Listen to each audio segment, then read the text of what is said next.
Great morning everyone! So ayan, bago tayo umalis, i-share natin yung ating life verse in doing First Vita Plus.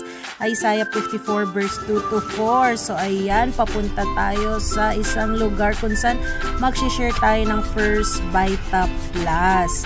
At of course, nag-request ang ating president ng ating pagtutukan ay mag-share tayo ng First Vita Plus coffee. Ayan, at binigay natin yung ating 34-in-1 coffee para matikman ng kanyang mga kasama sa trabaho.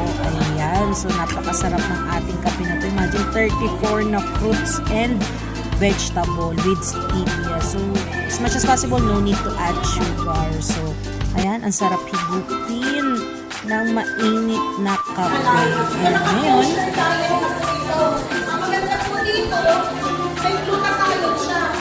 Madalas po din tayo ng glutathione sa labas, pero hindi naman natin alam kung ano. ayun. Thank you sa opportunity ng pag-share. So marami na naman na mag-join sa atin ng negosyo ng First Vita Plus. Marami tayong ulit na papainom ngayon. Thank you, Ma'am Ruth. Ayan, sa opportunity sa mga kasama mo sa trabaho, sa mga staff. Ayan, thank you very much.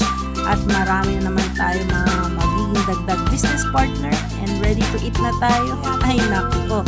Ayan, napadpad tayo sa isang lugar na dapat magpapamassage lang tayo ngayong araw na ito. Pero nakakita tayo ng isang wellness, no?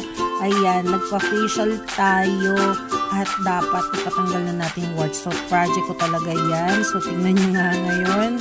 Ayan, pinunasan na ang ating muka. And this is it. Ito yung mga parts na dapat tanggalin, yung ating face, yung ating neck. At ang maganda, nakausap natin yung mga staff nitong wellness na to at ang cute. Dahil pati yung may-ari na promotan natin na First Vita Plus.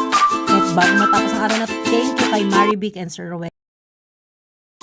Great morning everyone! So ayan, bago tayo umalis, i-share natin yung ating life verse in doing First Vita Plus.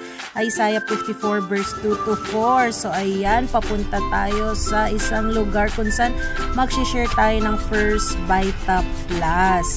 At of course, nag-request ang ating president ng ating pagtutukan ay mag-share tayo ng First Vita Plus coffee. Ayan, at binigay natin yung ating 34-in-1 coffee para matikman ng kanyang mga kasama sa trabaho. Ayan, so napakasarap ng ating kape na ito. Imagine 34 na fruits and vegetable with stevia. So, as much as possible, no need to add sugar. So, ayan, ang sarap higutin ng mainit na kape. Ayan, ngayon, Ang maganda po dito,